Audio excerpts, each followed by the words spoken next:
আজি কিছুমান important questions লৈ আহিছোঁ ফাৰ্ষ্ট ছেমিষ্টাৰৰ যিটো এছামিছ ছাবজেক্ট আছে তো এছামিছ ছাবজেক্টৰ কিছুমান গুৰুত্বপূৰ্ণ প্ৰশ্ন উত্তৰ লৈ আহিছোঁ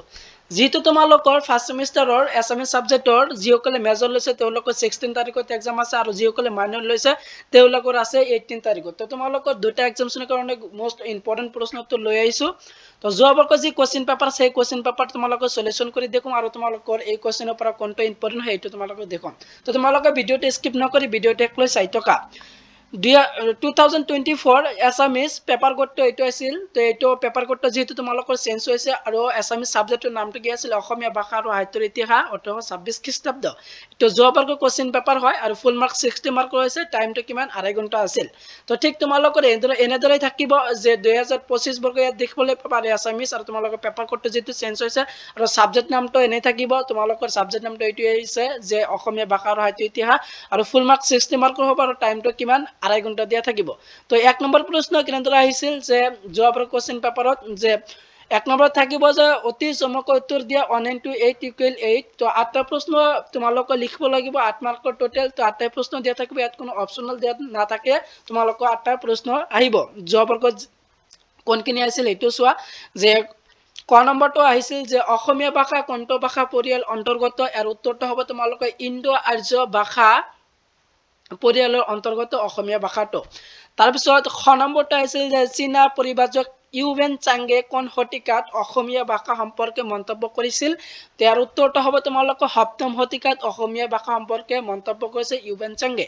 তাৰপিছত দিয়া আছে ঘ নম্বৰটো যে মহেশ্বৰ নিয়োগী সংকলন কৰা অসমীয়া সাহিত্য বুৰঞ্জীৰ গ্ৰন্থখনৰ নাম কি ইয়াৰ উত্তৰটো হ'ব তোমালোকৰ ৰূপৰেখা যে মহেশ্বৰ নিয়োগী সংকলন কৰা অসমীয়া সাহিত্য বুৰঞ্জীৰ নামটো হ'ল ৰূপৰেখা গ্ৰন্থ তাৰপিছত ঘ নম্বৰটো দিয়া আছে প্ৰহ্লাদ চৰিত গ্ৰন্থখন কোনে প্ৰথমে সম্পাদনা কৰি প্ৰকাশ কৰিছিল হিম সৰস্বতীয়ে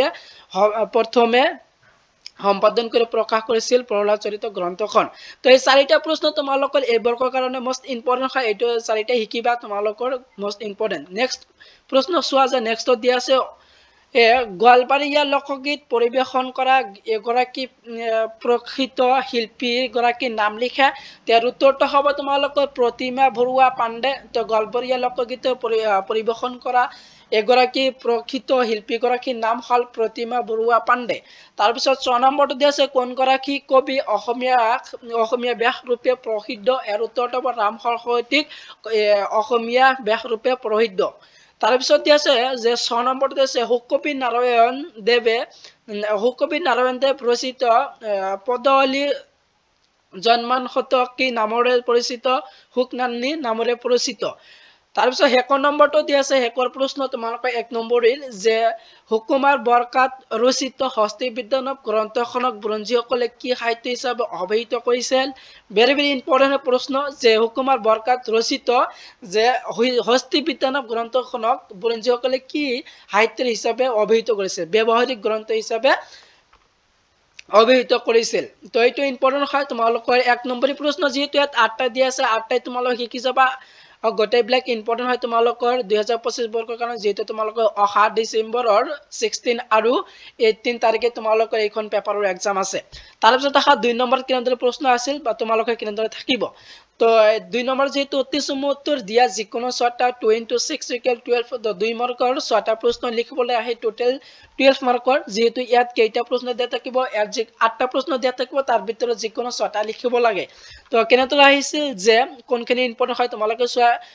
2 ক নম্বৰটো তোমালোকৰ ভেৰি ভেৰি ইম্পৰ্টেণ্ট হয় যে প্ৰশ্নটো কোৱা হৈছে যে অসমীয়া ভাষা আদিৰূপ প্ৰতিফলিত হোৱা কামৰূপৰ ৰজা কুমাৰ ভাস্কৰ্য বৰ্মাৰ দুখন শাসনৰ তাম্বফলি নামৰ লিখা তাৰ উত্তৰটো হ'ব তোমালোকৰ নিদানপুৰ তাম্বফলি আৰু ডুমি তাম্বফলি তো এই দুটা আছিল এনসাৰ তো এনসাৰখিনি তোমালোকে চাবা ভেৰি ভেৰি ইম্পৰ্টেণ্ট হয় তোমালোকৰ কাৰণে শিকিবা 2025 বৰ্ষৰ কাৰণে তাৰপিছত খ নম্বৰটো দিয়া আছে যে উষা উষা পৰ্বতত শীৰ্ষক চৰ্চা গীতত ব্যৱহৃত নিউ গৰণী শব্দ দুটাই কি অৰ্থ প্ৰকাশ কৰিছে তাৰপিছত দিয়া আছে শ্ৰীকৃষ্ণ কীৰ্তন পুথিখন 1909 চনত কোনগৰাকী বঙালী পণ্ডিতে কাৰ ঘৰৰ পৰা উদ্ধাৰ কৰি পৰৱৰ্তী সময়ত প্ৰকাশ কৰিছিল তাৰপিছত দিয়া আছে নেক্সট ইম্পৰ্টেণ্ট প্ৰশ্নটো হস্তি বিদ্যানৰ পুথিখন কোন দুগৰাকী ব্যক্তিয়ে আদৰ্শত হুকুমাৰ বৰকাতে ৰচনা কৰিছিল ভেৰি ভেৰি ইম্পৰ্টেণ্ট হয় তোমালোকৰ তো তোমালোকে আগে কুৱেশ্চনটো চোৱা পিছত তোমালোকে এনসাৰখিনি দি আছো 2 নম্বৰী প্ৰশ্ন তাৰপিছত দিয়া আছে সূৰ্য কুমাৰ ভূঞাই সম্পাদন কৰি প্ৰকাশ কৰা দুখন বুৰঞ্জীৰ নাম লিখা এইটো ইম্পৰ্টেণ্ট হয় কথা গীতাৰ উপৰিও ভট্টদেৱ গদ্যত ৰচনা কৰা অন্য দুখন গ্ৰন্থৰ নাম লিখা এইটো ইম্পৰ্টেণ্ট হয় তাৰপিছত দিয়া আছে 6 নম্বৰটো যে কোন দুগৰাকী পণ্ডিতে বৰগীত ক্ৰমে হলি সংস আৰু সং অফ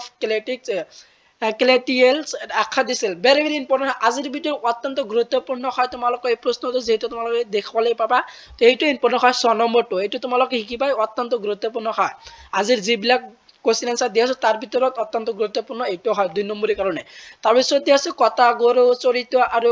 গুৰু চৰিত্ৰ কথা সম্পাদন কৰা সম্পাদক দুখন নাম লিখা মাধৱদেৱ ৰচিত দুখন কাব্যৰ নাম লিখা উল্লেখ কৰা এইটো ইম্পৰ্টেণ্ট হয় তাৰপিছত হেকৰটো দিয়া আছে 2 নম্বৰ প্ৰশ্নৰ হিমচন্দ্ৰ গোস্বামীয়ে অসমীয়া সাহিত্যৰ চাণক্য গ্ৰন্থত অসমীয়া সাহিত্যৰ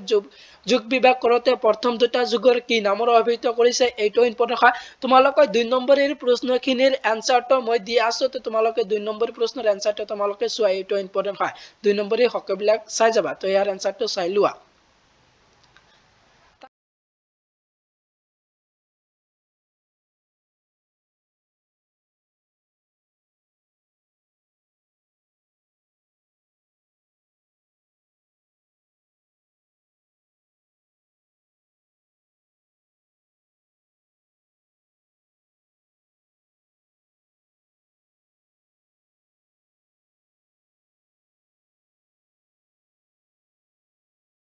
তাৰপিছত দেখা 3 নম্বৰ কেনেদৰে প্ৰশ্ন আহিছিল যে চমু টকা লিখা যিকোনো চাৰিটা ইয়াত যেটো চমু টকা আহিছে তোমালোকৰ চমু উত্তৰ লিখা এনেদৰে আহিব পাৰে তো 3 নম্বৰত তোমালোকৰ 5 নম্বৰ প্ৰশ্ন দিয়া থাকিব 5 * 4 = 20 তো 5 নম্বৰ প্ৰশ্ন চাৰিটা লিখিব লাগে টোটাল 20 মাৰ্কছৰ তো ইয়াত 6টা প্ৰশ্ন দিয়া থাকিব তাৰ ভিতৰত যিকোনো চাৰিটা লিখিব লাগে তো কেনেদৰে প্ৰশ্ন আছিল যে অসমীয়া ভাষা সাহিত্যৰ ইতিহাসত ইয়াণ্ডাবু সন্ধিৰ প্ৰভাৱ এইটো ইম্পৰ্টেণ্ট হয় চৰ্চাবাদৰ ভাষা প্ৰাক শংকৰী যুগৰ সাহিত্যৰ পটভূমি এইটো ইম্পৰ্টেণ্ট হয় ভেৰি ভেৰি ইম্পৰ্টেণ্ট হয় আৰু ঘ নম্বৰ দুটা প্ৰশ্ন ইম্পৰ্টেণ্ট 5 নম্বৰ প্ৰশ্নৰ কাৰণে অসমীয়া ব্যৱহাৰিক সাহিত্য মাধৱদেৱৰ নাট্য প্ৰতিভা তাৰপিছত দিয়া আছে অসমীয়া বটকাব্য ভট্টদেৱৰ গদ্য এইটো ইম্পৰ্টেণ্ট হয় তোমালোকে এইবোৰৰ কাৰণে অসমীয়া সাহিত্যৰ ইতিহাস হেম সৰস্বতীৰ স্থান তো তোমালোকে 5 নম্বৰৰ কাৰণে এইবিলাক শিকিবা তো 5 নম্বৰৰ কাৰণে মষ্ট ইম্পৰ্টেণ্ট ঘ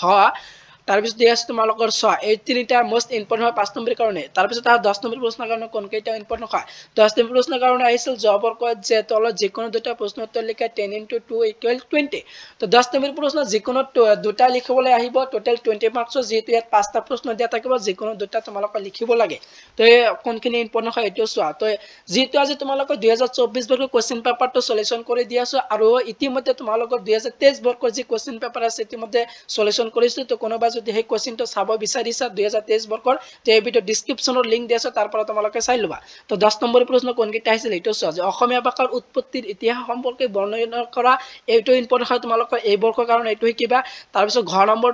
নম্বৰটো দিছে গৰু শিক্ষাৰ মণিকাঞ্চৰ সংযোগ পাঠ্য সংগ্ৰহৰ মূল কথাখিনি আধুনিক অসমীয়া ভাষাত প্ৰকাশ কৰা তাৰপিছত দিয়া আছে ঘ নম্বৰটো বৰগীতৰ বিষয়বস্তুৰে সম্যক ধাৰণা দি শংকৰদেৱ আৰু মাধৱদেৱৰ বৰগীতৰ এটি তুলনা দাঙ্গি দ্বাৰা মাধৱ কন্দলিত ৰামায়ণৰ ফুটি উঠা কাব্যিক সৌন্দৰ্য লংকাৰ বিৱৰণ শীৰ্ষিক পাঠ্য অংশৰ আধাৰত বিশ্লেষণ কৰা তাৰপিছত দিয়া তোমালোকৰ লোকগীত বুলিলে কি বুজা অসমীয়া লোকগীতৰ সম্পৰ্কে এটি নিবন্ধ জগত কৰা তো তোমালোকৰ অংগ নম্বৰটো আৰু তোমালোকৰ ক নম্বৰটো ভেৰি ভেৰি ইম্পৰ্টেণ্ট হয় আৰু খ নম্বৰটো এই তিনিটা তোমালোকৰ মষ্ট ইম্পৰ্টেণ্ট হয় তোমালোকে গোটেইবিলাক প্ৰশ্ন চাই যাবা যেহেতু ইয়াৰ পৰা যেহেতু বহুতো কমন আহে তোমালোকে এইবিলাক শিকিবা তো আজিৰ ভিডিওটো ইমান আছিল ভিডিওটো শেষ লৈ চাই থকাৰ বাবে তোমালোকক সকলোকে ধন্যবাদ জনাও